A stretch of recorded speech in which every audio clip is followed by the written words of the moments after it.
कथा कहने में आज भगवान की कथा को चर्चा हुई पंचम दिवस दिन की वेला है।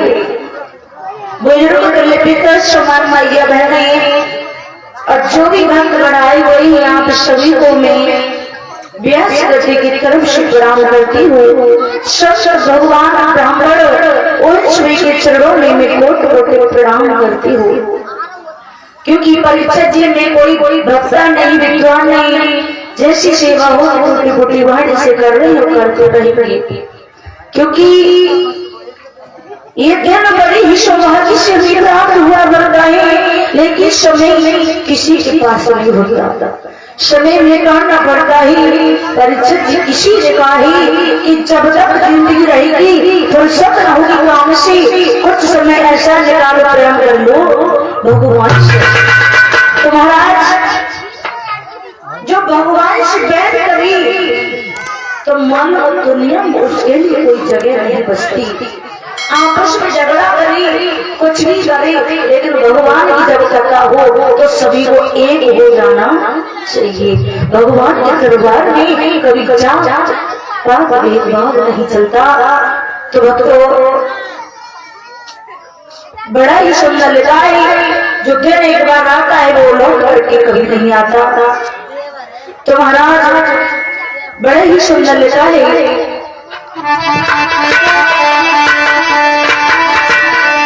क्योंकि जब व्यक्ति को भूख आती है तो बड़ी कभी अच्छे से सोता है।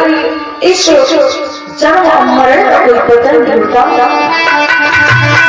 क्यों सोता पैर पसार के सिर पे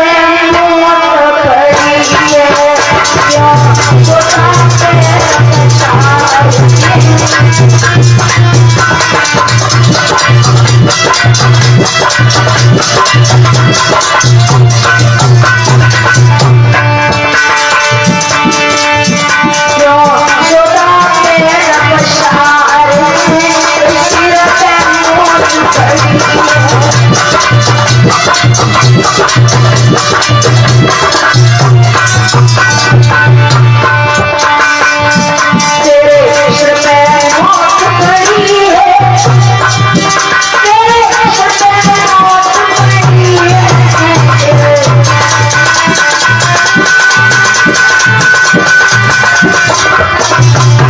पैर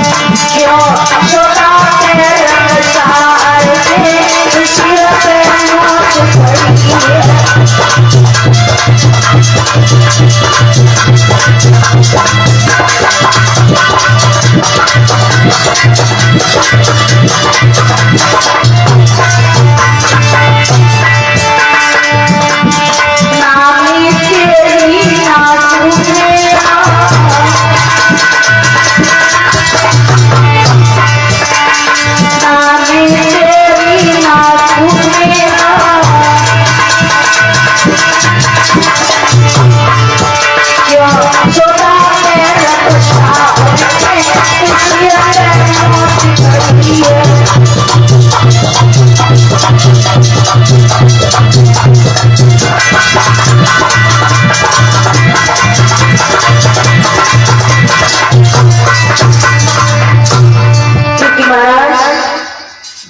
हो जाए, ये जीवन का चक्र है।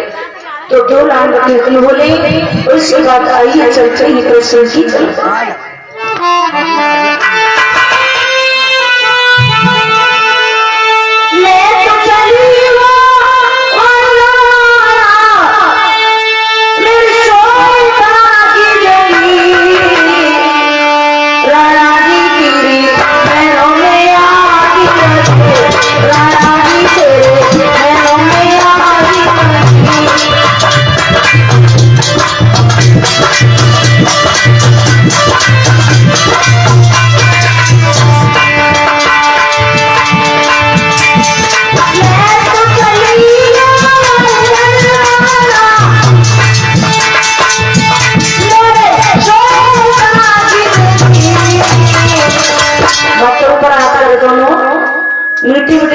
सेवा करते हुए, क्योंकि ये हाथ कर यानी हाथ दिया भगवान की तरफ होना चाहिए। सभी भैया ऊपर हाथ उठा लें। देखो कैमरा चल रहा है तुम्हारे सामने। रानी तेरे महलों में आगी लगे, रानी तेरे महलों में आगी लगे।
भैया सभी बैठ जाइए।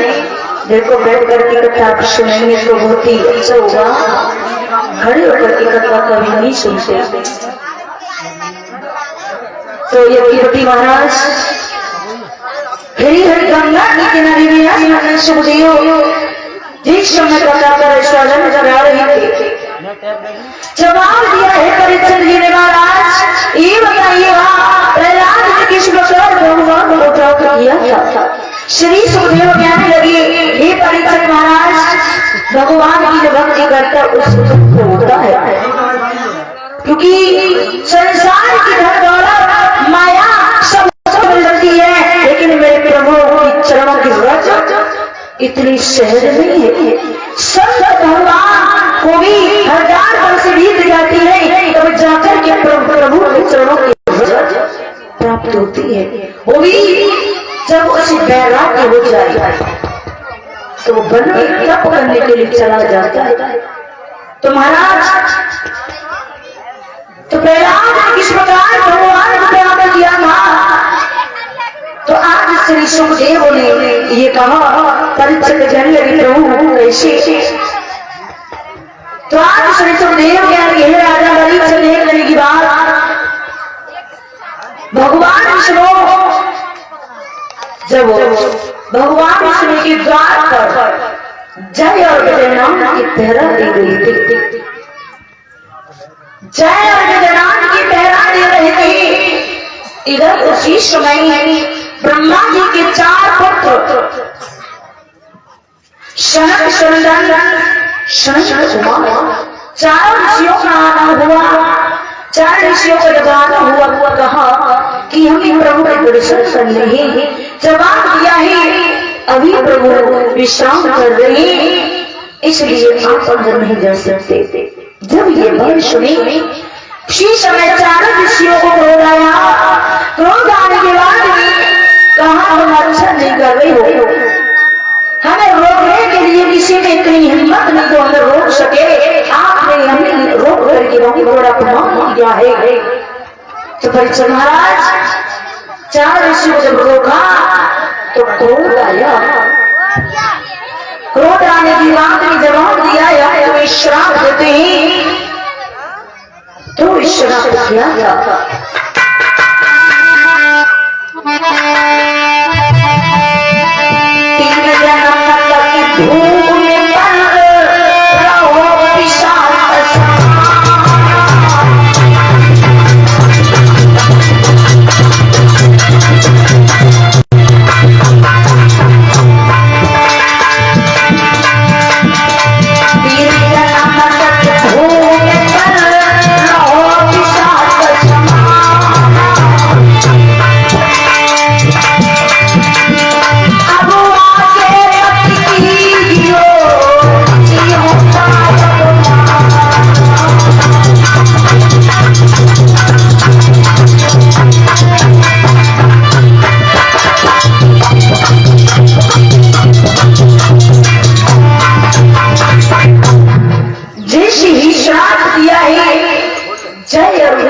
चरणों को पकड़ लिया, जवाब दिया हमसे बहुत बड़ी भूल हो गई, हमें क्षमा कर दीजिएगा।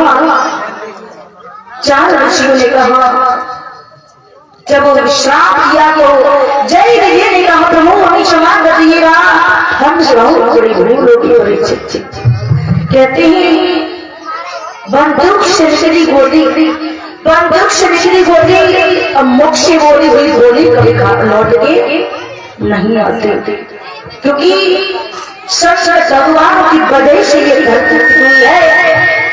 जब संत भगवान जिस समय भ्रमण करना छोड़ देंगे और परीक्षा जिस समय संत भगवान का आगमन नहीं होगा, ये धरती धराशायी चली जाएगी। क्योंकि परीक्षा जी ऐसे ऐसे संत महाराज विराजमान है, वो चाहे तो कुछ भी कर सकते हैं। संत ऋषियों का अगर मन इतना निर्बल होता है, दुआ भी देना तो कभी खाली नहीं जाती। परीक्षा जी अगर संत दुआ दे तो खाली नहीं जाती, अगर वो सलाह दे दो तो कभी खाली नहीं जाता। इसलिए कभी संत का अपमान नहीं करना चाहिए, क्योंकि उसी भगवान के आज भगवान विष्णु निकल के आई, कहाँ पर हो आप, कहाँ जय और विजय बोले प्रभु विष्णु बहुत बड़ी भूल हो गई। जय और विजय ने कभी ये कहा, भगवान विष्णु बोले ही चार ऋषियों से कि मैं ये तुमसे क्षमा चाहूंगा, इनके तुमसे भूल हुई है। चार ऋषि बोले कि प्रभु हमने क्रोध किया, आवेश में आकर के श्राप दे दिया, हमें क्षमा कर दीजिएगा। तो चार ऋषि बोले दिया हुआ श्राप परीक्षित जी, दिया हुआ श्राप वापिस नहीं आ सकता, लेकिन हम तुम्हें कभी वचन देते हैं क्या, तुम पिशाच होंगे लगा होंगे बीच में गाना,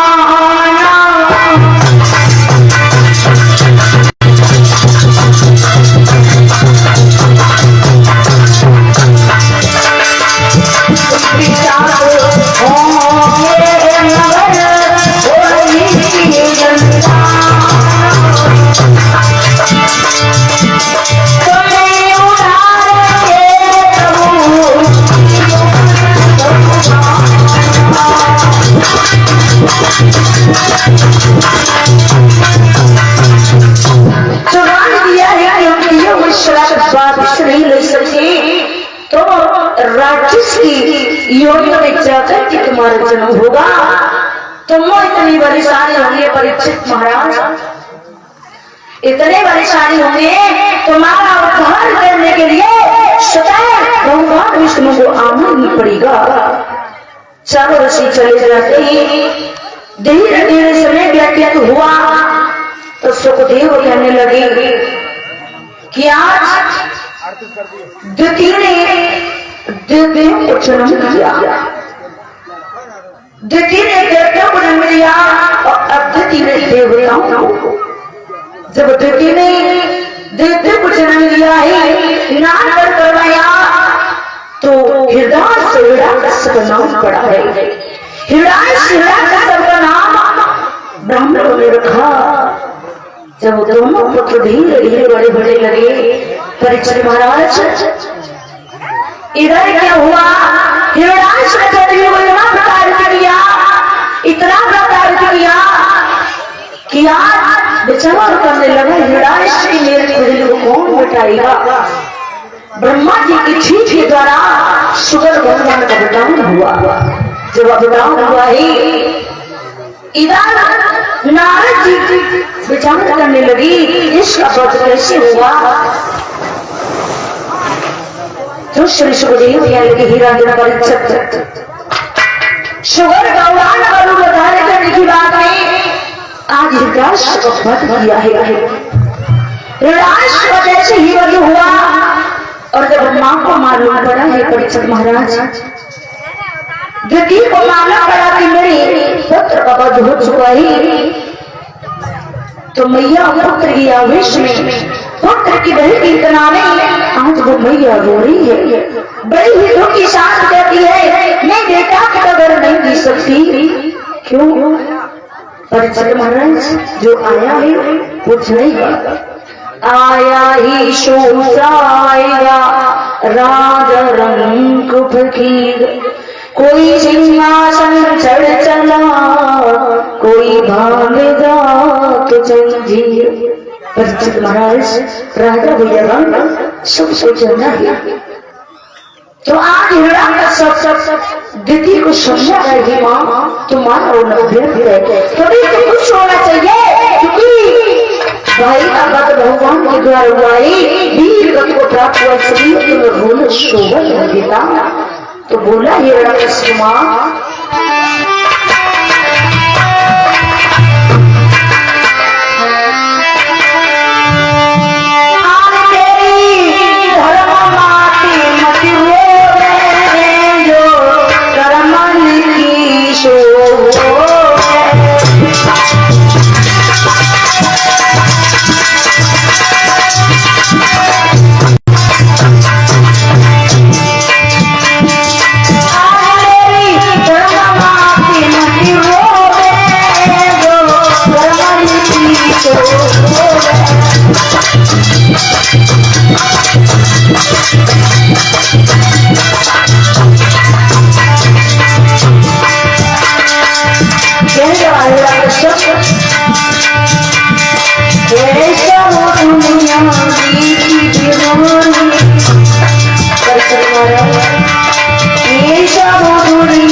जो भी है कोई किसी का नहीं है।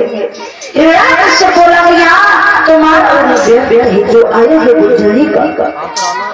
इधर श्री सुखदेव ने राजा परीक्षित धीरे धीरे समय व्यतीत हुआ, हिरण्यकश्यप का विवाह रंग गया शांत हुआ, रानी गया की शांति संपन्न हुआ है। तो यदुपति महाराज इधर क्या हुआ, उसने जाना है कि मेरे भाई का पद कृष्ण ने किया है तो ये अच्छा नहीं किया, मैं कुछ भी करूंगा तो बदला अवश्य लूंगा। लेकिन मैया ध्यान रखना जो व्यक्ति ईर्ष्या करता है वो सबसे बड़ा दुश्मन है, इसलिए ईर्ष्या नहीं करनी चाहिए। तो आज हिरण्यकश्यप के मन में विचार आया कि विष्णु ने अच्छा नहीं किया, मेरे भाई का वध किया है। उसी समय हिरण्यकश्यप तप करने के लिए चला है, तप करने के लिए चला है। परीक्षित महाराज जब तप करने के लिए वन में चला तो देखा एक कृष्ण भगवान ने तोते का रूप धारण किया, विचार करने लगी हिरण्यकश्यप सब कर लेगा तो महाराज सही नहीं होगा। आज हिरण्यकश्यप की तपस्या करने के लिए कृष्ण भगवान ने तोते का रूप धारण किया और जाकर राम नाम का रटने लगा। हिरण्यकश्यप ने देखा अरे दोस्त तू मेरे डैडी का नाम ले रहा है। हिरण्यकश्यप वहां से चला आता है, रानी तैयारी में आती हुई देखा तुम्हारा चेहरा खिला हुआ रहता था, आज तुम्हें क्या हो गया? हाथों में आरती की थाली ली और आरती को धरने लगी है। सही कहने लगी रानी किया महाराज तुम सके होंगे, आ जाओ मैं आपकी सेवा करूंगी। आप बहुत लगी वो लड़ रहे, आपका चेहरा मुरझाया हुआ है। सही तुम्हें मेरी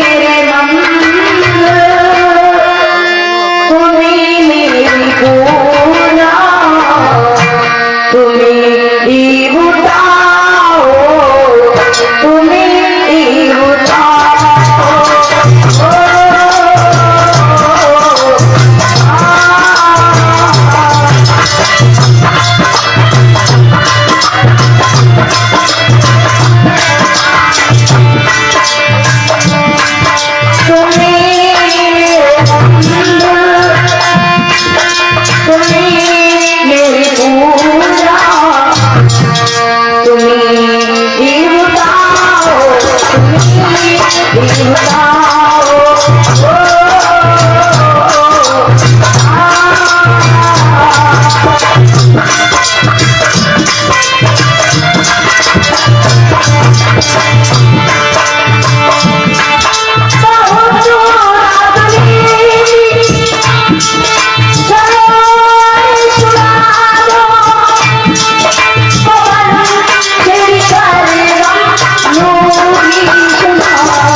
उतारने लगी है।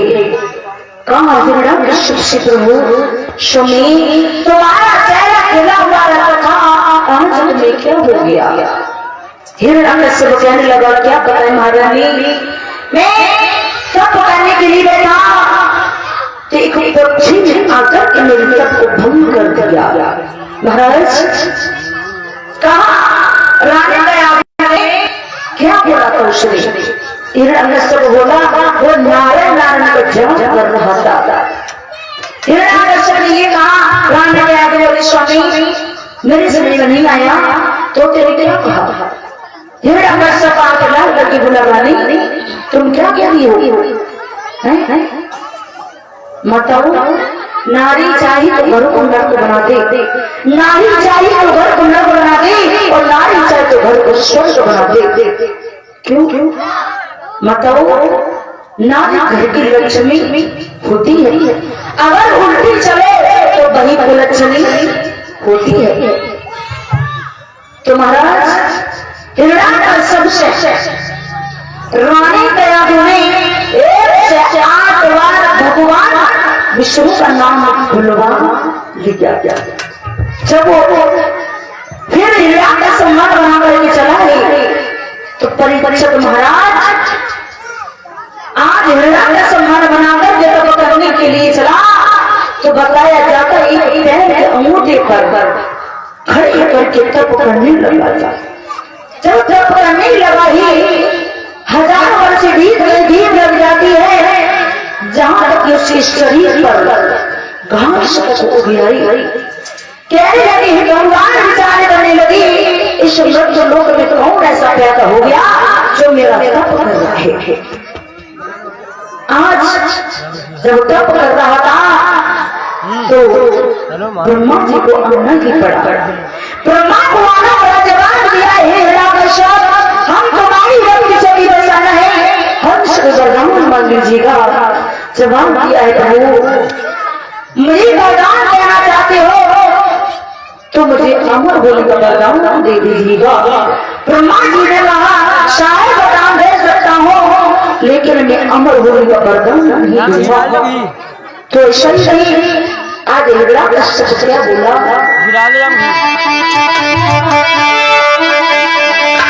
हिरण्यकश्यप कहने लगा, भगवान कुछ देख नहीं तू ना, कुछ देख नहीं तू ना दीजिए,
श्री सुखदेव को क्या लगे ही राजा परिचर ब्रह्मा जी से वरदान मांग रहे कि भगवान ज्यादा नहीं इतना दीजिएगा, नीचे मरो न ऊपर, निस्में न मरो न जन्मे मरो न भीतर मरो न बाहर मरो।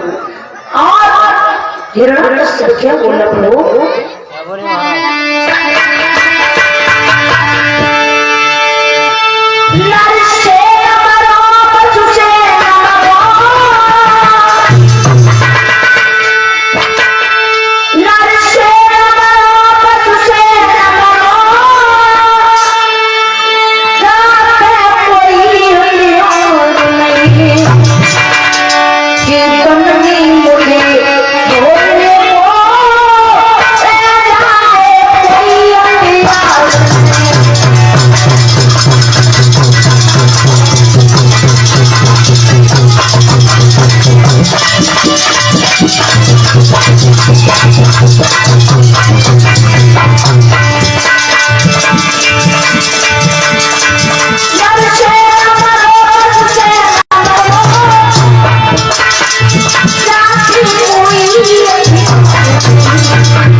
चाहे कोई अख्तियार नहीं, जीवन में मुझे भोगने को कोई रह जाए अख्तियार नहीं।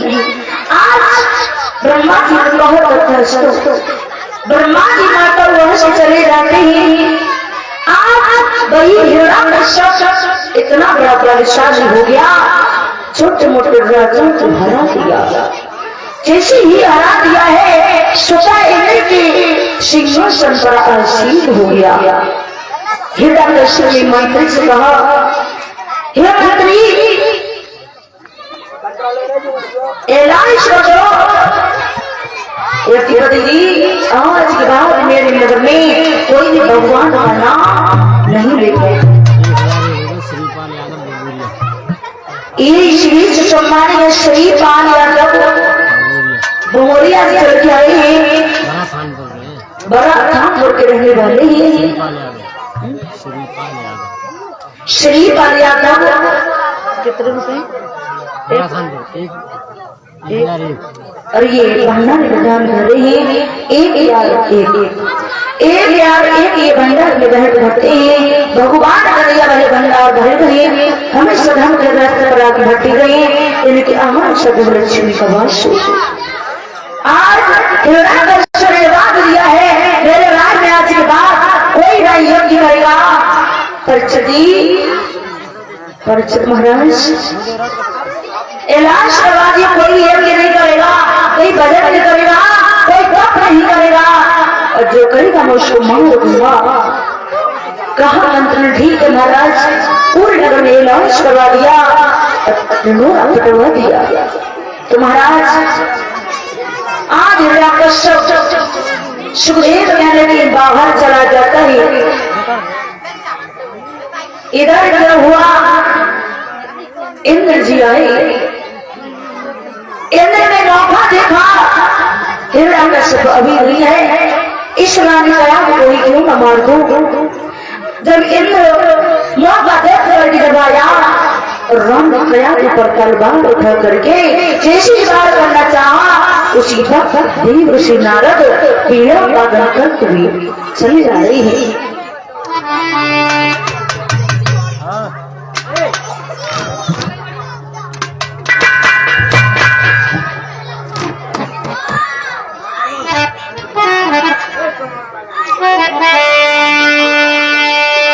देव ऋषिनाथ पीड़ा पागल करके चले आ रही है। माताओं सभी माताएं ताली बजाते हुए मीठे मीठे ताल में बोलेंगे, वाणी को पवित्र करते हुए।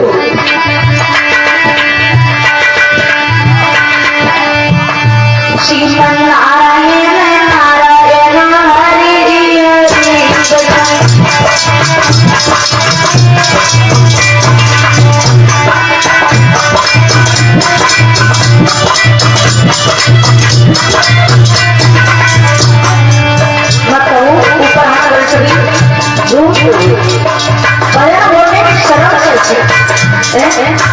भैया बेटा की शादी हो, देखो कोई दरोगा बन जाए तो कोई पुलिस वाला बन जाए, जन कैसे कैसे उनको बनाई जाती है कहती करिया तो फिर वो नाम जब कौन से पेड़ों से गाने निकाल के लाती है और हम बोले भैया काली में बोलो तो मैं बोलूँ मिला को झगड़ा है वो और कंधा चुप जाता छत पे तेला पूरे गाँव में आवाज जाता सामने के बाद हम तक जाता ऊपर आकर सभी श्रीमन नारायण नारायण हरि